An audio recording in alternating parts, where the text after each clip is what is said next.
안녕하세요. 곽기섭 북한연구TV 김정은 대외부 시간입니다. 최근 미북 간 비핵화 협상 재개 여부, 특히 미국의 대양보 여부가 초미의 관심사로 대두되고 있습니다. 북한 핵 문제 해결에 대한 우리 사회의 시각은 아주 극명하게 엇갈리고 있습니다. 사실 조금 걱정스러울 정도입니다.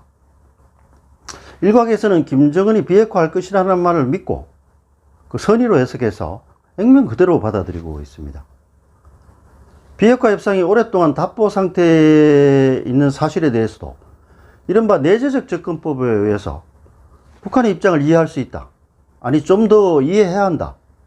미국과 우리 정부가 좀 더 정한적으로 양보하면 어떤 비핵화 문제 타결이 이루어질 수 있다. 이렇게 주장합니다. 보다 극단적인 사람들은 미국의 승인을 기다리다가는 아무것도 할 수 없다. 독단적으로 금강산 관광과 개성공단 사업을 재개해야 한다. 그러면 남북 교류 협력이 활성화되고 비핵화는 자연스럽게 이루어질 것이다. 이렇게 주장하고 있습니다. 또 다른 한쪽에서는 완전히 다른 입장을 보이고 있습니다.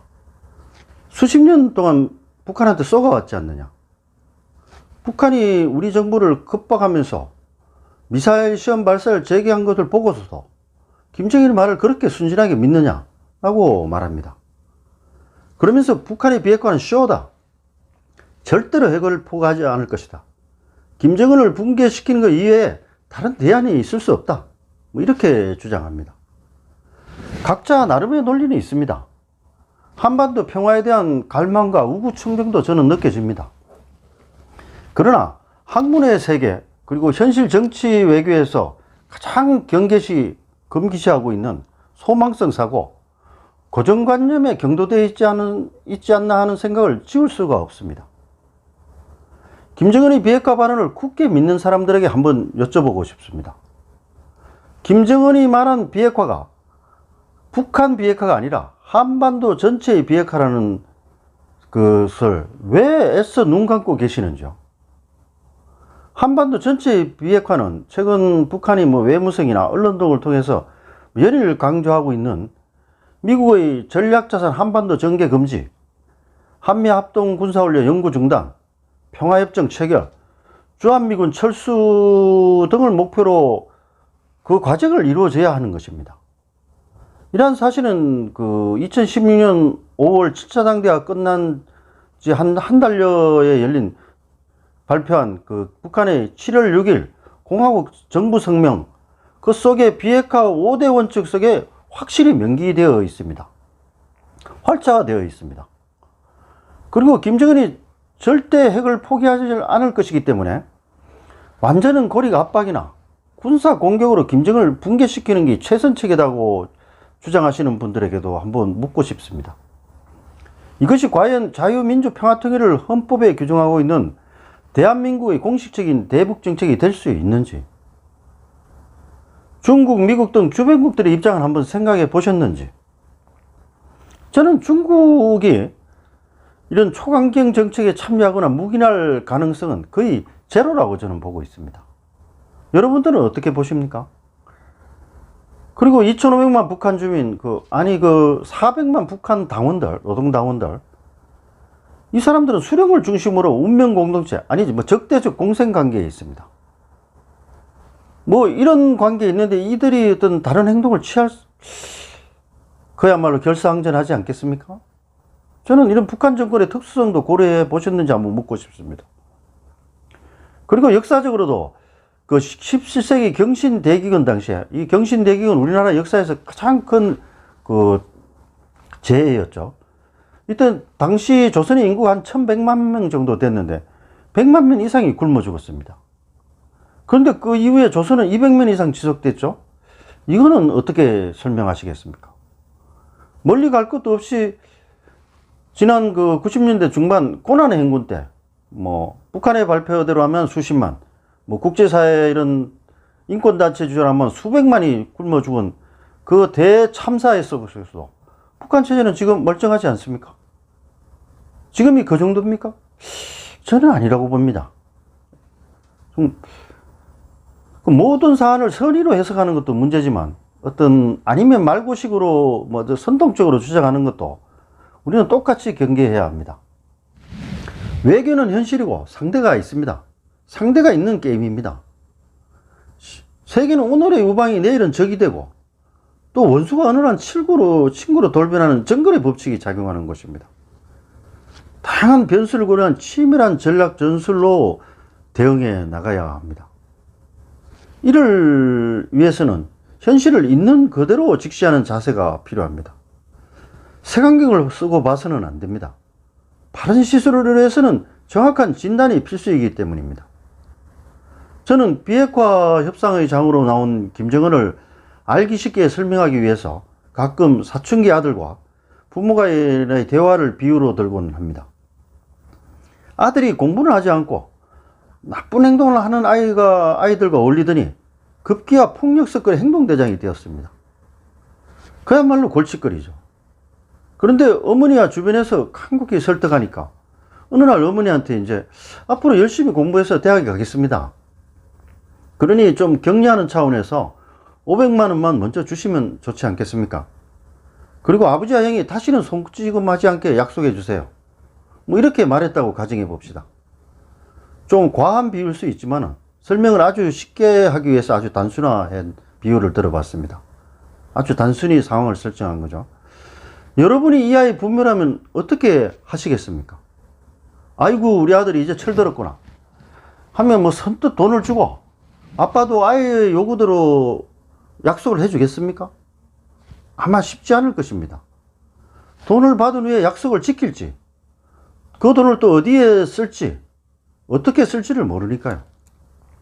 그렇다고 야 인마 너한테 한두 번 쏘갔냐 하면서 어디다 대고 또 거짓말을 해 뭐 이렇게 면박을 주시겠습니까? 그것도 쉽지 않은 겁니다. 아이가 아예 공부를 안 하겠다고 하면 부모 입장에서 속은 좀 타겠지만 오히려 해결책은 간단합니다. 단념하거나 강제로 기숙사에 집어넣고 공부를 시키면 됩니다. 그런데 아이가 마음을 고쳐먹고 집에서 공부를 잘 하겠다는데 상황은 완전히 달라진 겁니다. 당연히 계획을 들어보고 필요하다면 서약서라도 쓰게 해야 되지 않겠습니까? 김정은이 핵개발을 성공을 바탕으로 해서 비핵화로 이제 방점을 옮긴 것은 많은 사람들이 얘기하듯이 트럼프의 공도 아니고 북한의 공갈 블러핑도 아닙니다. 저는 앞선 비유에서의 사춘기 아들처럼 김정은 스스로가 이제 결정을 해서 노선을 전환했다고 저는 보고 있습니다. 따라서 우리 정부의 대응도 아이의 부모처럼 철저히 따지고 다짐을 받아가면서 해야 하는 것입니다. 만장 선의만 믿어서도 안 되고 믿지 못한다고 혼내고 따기만 때려서도 될 문제가 아닙니다. 진위를 꼼꼼히 확인하고 이행 상황도 감독해 나가야 합니다. 다시 돌아갈 수 있기 때문에 그렇죠. 김정은은 콤플렉스를 가지고 있지만은 그걸 잘 이겨내고 그걸 야망으로 발전시킨 사람입니다. 그래서 저는 야망을 지닌 승부사라고 하지 않습니까? 그리고 독재자입니다. 정말 과대평가해서도 안 되고 과소평가해서도 안 되는 인물입니다. 그는 인간이기를 거부하는 악마의 얼굴도 가지고 있지만은 북조선을 김씨 일가가 영구 통치하는 풍요로운 강성국가로 탈바꿈시키자 하는 지도자의 야망, 대전략도 가지고 있는 젊은 리더입니다. 김정은 집권 이후 과정을 쭉 복기해보면 그는 분명히 대전략에 기초해서 움직이고 있습니다. 그는 큰 그림을 구현하기 위해서 다양한 도전과 응전을 배합하고 있는 사람입니다. 그래서 핵도 죽기 살기를 각오하고 개발했고 핵 개발이 어느 정도 끝난 이후에는 비핵화 협상으로 노선을 전환한 것입니다. 또 다른 뭐 어떤 경제 실리나 이런 걸 이제 챙기려고 하는 거죠. 김정은이 비핵화 협상으로 전환한 계기는 제가 북한몽이라고 표현을 가끔 하는데요.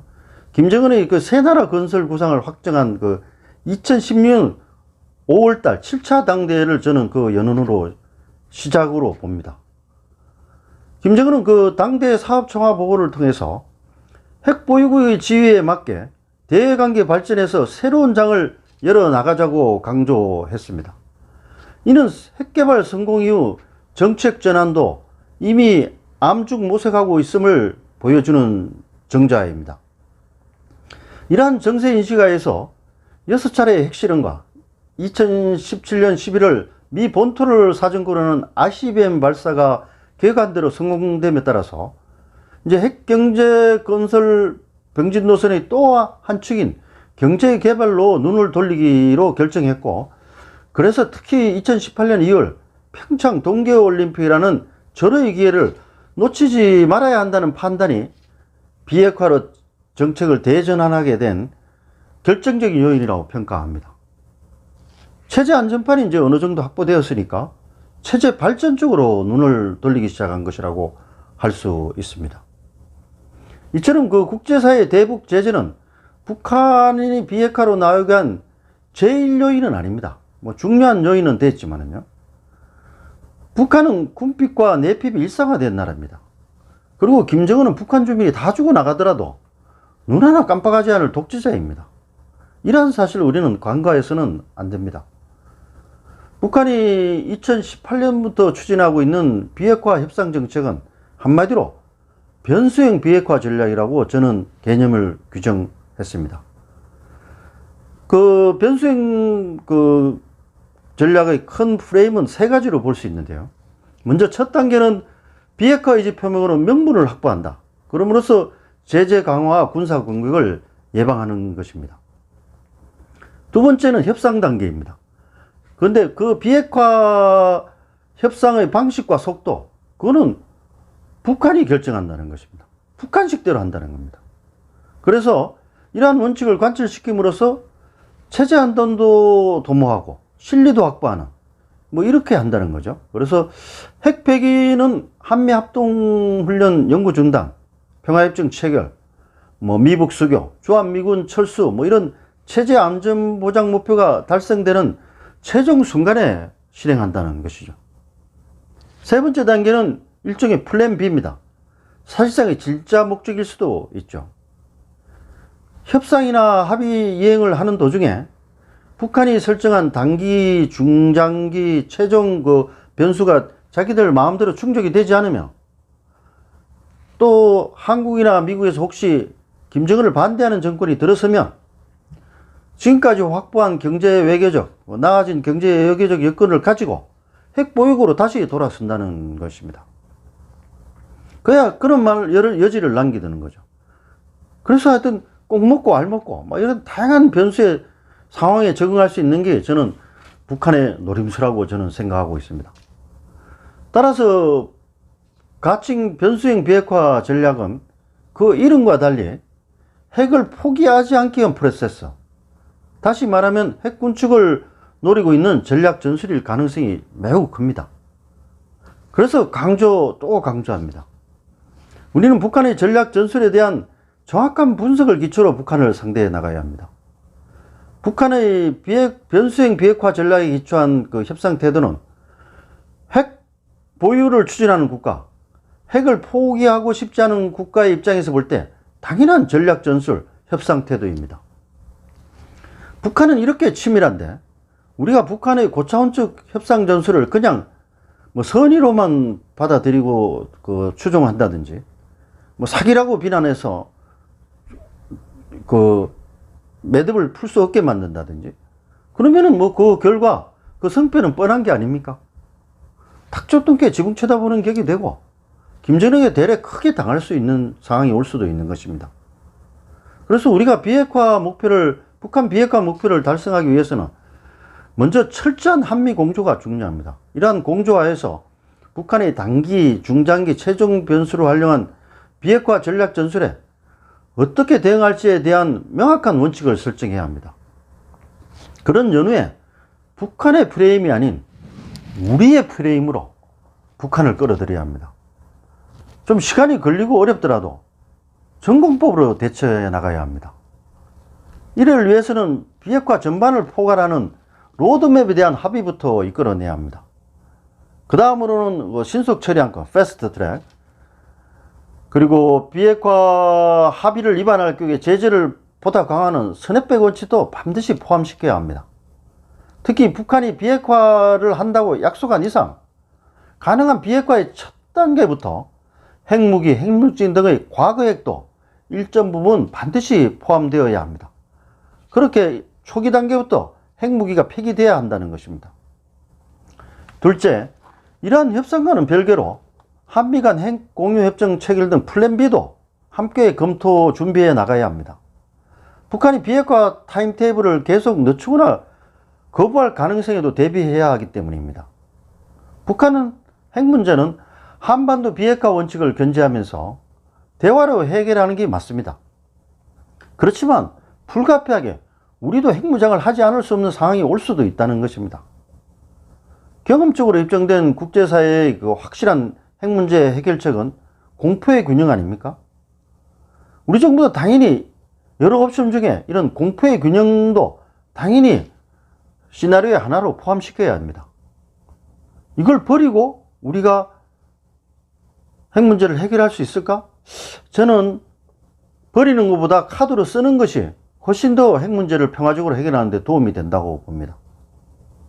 셋째, 우리 정부는 절대 조바심을 내서는 안 됩니다. 북한 문제 너무 얽매여서도 안 됩니다. 필요시에는 북한과 일정 기간 휴지기를 가질 수 있다는 여유도 필요합니다. 북한이 핵미사일 도발을 계속하면서 입에 담을 수 없는 말로 우리를 비하하고 겁박하는데도 마냥 호의만 보이는 것은 바른 대책이 아닙니다. 어떤 주권 국가의 바른 행동이 아닙니다. 결론적으로 북한 핵 문제는 단기적으로 일이 help해서는 안 됩니다. 그리고 상대를 믿고 선의로만 접근하거나 상대의 전략 전술을 사기로 치부해서 매도하는 것은 경계해야 합니다. 이러한 태도는 의도하든 의도치 않든 상대에게 우리가 얕보이고 당할 수 있고 또 우리 국민들을 양보시킵니다. 분열시킵니다.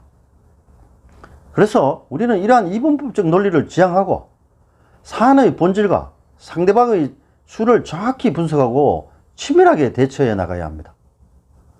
북한과 상대할 때는 장기적인 관점과 당당한 자세가 무엇보다 필요합니다. 북한의 프레임이 아닌 우리의 틀로 전공법으로 해결해 나가야 합니다. 우리가 갑인데 어리나 병으로 처신해서는 되겠습니까? 우리가 원칙을 가지고 여유를 가지고 떳떳하게 대해 나갈 때, 북한을 상대해 나갈 때 북한이 오히려 조급해 할 겁니다. 겉으로 큰 소리 치고 있지만 어차피 아쉽고 급한 건 김정은입니다. 다음 과정이 있기 때문에 핵만 가진다고 그게 모든 게 해결되는 건 아니지 않습니까? 그래서 저는 우리가 그동안 북한의 우위를 가졌다는 것은 시민사회의 다양성, 그 다음에 통합성, 자유시장 경제에 기초한 세계 10위권의 그 경제력, 그리고 튼튼한 한미동맹에 기초한 자주국방력이었습니다. 그 어떤 이유를 불문하고 자유다양민국의 핵심 가치를 양보하거나 균열이 생기게 해서는 안 됩니다. 지피지기면 백전불태라고 했습니다. 태사는 한 줌 흙을 사용하지 않는다고 했습니다. 망형과 현미경은 같이 있어야 효과가 배가 됩니다. 냉철한 머리, 따뜻한 가슴이 함께 필요한 시기입니다. 오늘 방송은 이것으로 마치도록 하겠습니다. 끝까지 경청해 주셔 대단히 감사합니다.